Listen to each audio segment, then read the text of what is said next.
There's a terrifying moment when you realize that intelligence isn't a shield against stupidity. In fact, the smarter we think we are, the more vulnerable we become to the most dangerous form of ignorance, the kind we share with millions of others. Right now, as you're watching this, you're participating in countless collective delusions without even knowing it, and that should scare you. We've all witnessed it.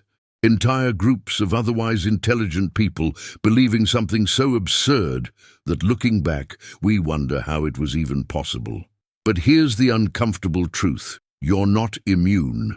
I'm not immune. None of us are. Because collective stupidity doesn't require stupid people.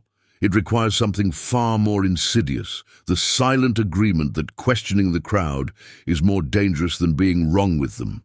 The German philosopher Friedrich Nietzsche once warned us that madness is rare in individuals, but in groups, parties, nations and ages, it is the rule. He wasn't being cynical. He was being honest.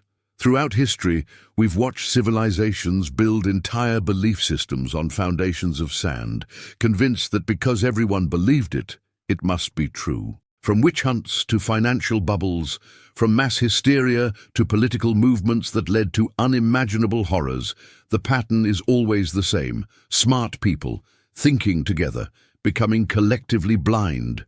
But why? Why does our intelligence seem to evaporate the moment we join a crowd? The answer lies in a psychological trap that evolution never prepared us for. For thousands of years, being part of the tribe was survival. Being ostracized meant death. So our brains developed an override system.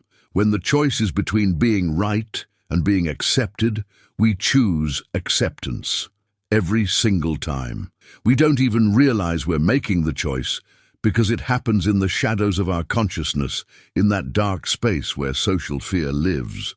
Social psychologists call this conformity bias, but that term is too sterile for what's actually happening. What's really occurring is a slow suicide of individual thought. You start to notice the cues, the way people in your group talk, the articles they share, the enemies they've agreed upon, the sacred beliefs that must never be questioned. And gradually, without conscious decision, you begin to police your own thoughts. You don't think, and I disagree. You think, maybe I'm missing something. You don't say, this seems wrong. You say nothing at all. The Stanford prison experiment, despite its controversies, revealed something profound about human nature. Given the right social context, ordinary people will commit extraordinary cruelty, not because they're evil, but because the group has redefined what normal means. The same mechanism that makes us laugh at the same jokes, adopt the same fashion, and use the same phrases is the mechanism that allows atrocities to flourish under the guise of consensus. But here's where it gets truly dangerous. We've now weaponized this vulnerability. We live in an age where algorithms feed us information designed to confirm what our tribes already believe. We're not just conforming anymore, we're being herded into smaller and smaller echo chambers, each one convinced it has a monopoly on truth, and the walls are closing in. The question is, which collective stupidity have you subscribed to? And before you answer none, remember that everyone in every deluded group throughout history would have said the same thing. I want you to think back to a moment when you believed something with absolute certainty, only to discover later you were wrong. Not just wrong, but embarrassingly wrong. Remember that feeling? The cognitive dissonance, the mental gymnastics you performed trying to reconcile the new information with your old beliefs. Now imagine that feeling, but multiply it by everyone you know, everyone you trust, everyone who validates your worldview. That's the fortress we build around collective stupidity. It's lonely, isn't it? The thought of standing outside the circle, watching everyone you respect nod in agreement about something you secretly question. We've all been there. Maybe it was a family gathering where everyone shared a political opinion you found troubling. Maybe it was a workplace where toxic practices were normalized, because that's just how we do things here. Maybe it's happening right now in your friend group, in your online communities, in the very spaces where you seek belonging. The truth is, we're not built for this. We're not built to be alone, and collective stupidity knows this. It preys on our deepest fear, isolation. It whispers, don't be difficult, don't make waves, don't be that person. And so we stay silent, convincing ourselves that our silence is wisdom, that going along is somehow noble, that the real problem is those people over there who refuse to see reason. I've been there too. I've sat in rooms where everyone agreed on something I knew was wrong, and I said nothing. I've watched ideas spread like wildfire through communities I belonged to, ideas I could see were dangerous, and I told myself I was being diplomatic by staying quiet. But silence isn't neutrality. Silence is participation. Every time we fail to question the collective narrative, we're adding our voice to the chorus of stupidity, even if we're not singing the words.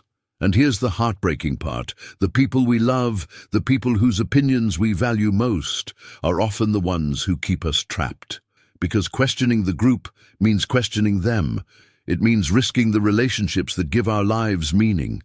So we make a calculation, usually without realizing it. Is being right worth being alone? And most of the time, our survival instincts answer that question for us. If this idea is already resonating with you, if you're starting to see the invisible walls you've been living within, stay with me. Subscribe, because this journey only gets deeper, and you'll want to be here for what comes next.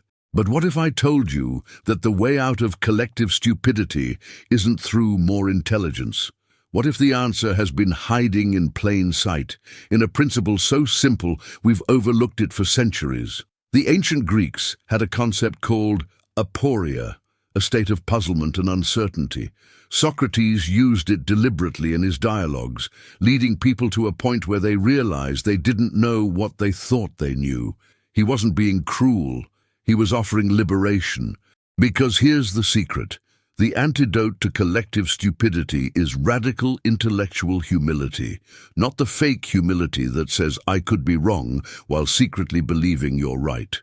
Real humility, the kind that keeps you awake at night, the kind that makes you question your most cherished beliefs, especially the ones your tribe holds sacred. This is uncomfortable work.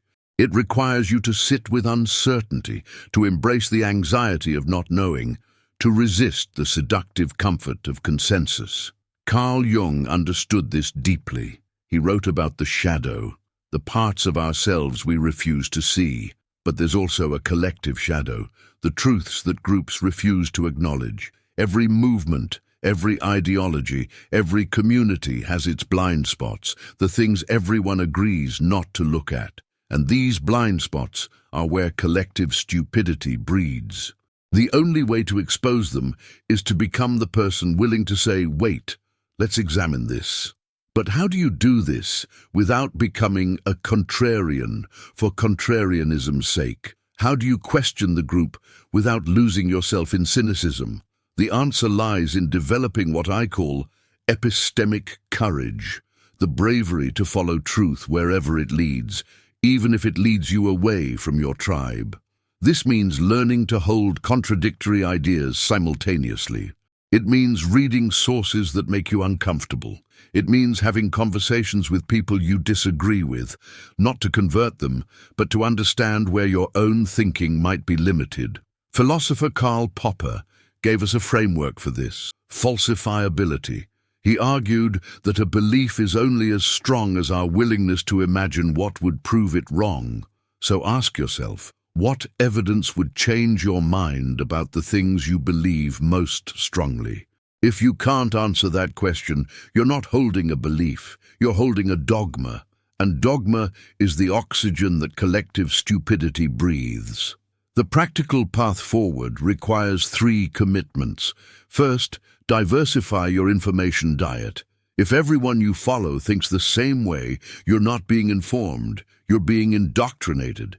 Seek out intelligent people who disagree with you, not to argue, but to learn. Second, practice the discipline of steel manning, which means presenting opposing views in their strongest form before critiquing them. This forces you to actually understand what others believe rather than attacking strawmen. Third, create a personal practice of intellectual solitude. Spend time alone with your thoughts, away from the influence of any group. Journal, meditate, walk. Let your mind wander without the constant validation or correction of others.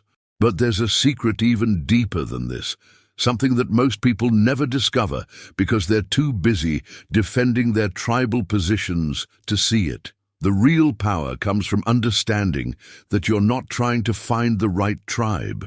You're trying to transcend tribalism altogether. Here's the revelation that changes everything. Collective stupidity isn't actually about being wrong together. It's about the surrender of individual sovereignty. It's about giving away your most precious possession, your ability to think independently, in exchange for the comfort of belonging. And once you see this, you can't unsee it. Every time you're in a group that's too certain, too unified, too confident that they've got it all figured out, alarm bells should go off in your mind. The most dangerous groups aren't the obviously crazy ones. They're the ones that sound reasonable, that attract smart people, that have compelling narratives and sophisticated arguments. They're dangerous precisely because they make it easy to stop thinking for yourself. They do the work for you. They give you the enemies to fight, the heroes to worship, the ideas to spread, and in return, all they ask is that you stop questioning. But here's what they don't tell you. The moment you step outside the collective delusion, the moment you reclaim your intellectual independence, you gain something far more valuable than acceptance. You gain clarity. You gain the ability to see reality as it is, not as your tribe wants it to be. And yes, it's lonely at first. Yes, you'll lose some relationships. Some people will call you a traitor, a heretic, a fool. But you'll also discover something extraordinary. There are others out there who've made the same journey. People who value truth over comfort, who choose uncertainty over false certainty, who would rather stand alone in reality than sit comfortably in delusion. The philosopher Kierkegaard wrote about the knight of faith, someone who could hold deep conviction while acknowledging the absurdity of existence. This is what we're called to become. People who can believe without needing everyone else to believe the same thing. People who can say, "I don't know," without it feeling like defeat. People who can change their minds without it feeling like betrayal. So here's what I want you to understand. You're watching this video right now at a crossroads. You can close it, go back to your comfortable certainties, rejoin the collective narratives that give you identity and purpose. Or you can take the red pill of intellectual independence, knowing that once you do, there's no going back. The comfortable lies will never satisfy you again. The tribal thinking will always feel hollow, but you'll be free. Free to think, free to question, free to be wrong in your own unique way rather than wrong in the same way as millions of others. The ancient oracle at Delphi had one command inscribed on its temple: know thyself. But perhaps the more urgent imperative for our age is this: think for thyself, not in arrogance, but in humility, not in isolation, but in courage, not to be different, but to be honest. The dangerous psychology behind collective stupidity isn't something happening out there in other groups. It's a constant temptation we all face every single day. The question is, will you resist it? If this video has awakened something in you, if you're ready to question the unquestionable and think the unthinkable, hit that like button, subscribe to this channel, and most importantly, share this with someone who needs to hear it. Because the antidote to collective stupidity isn't more information, it's more people willing to think independently. And that starts with you, right now, in this moment. The choice is yours.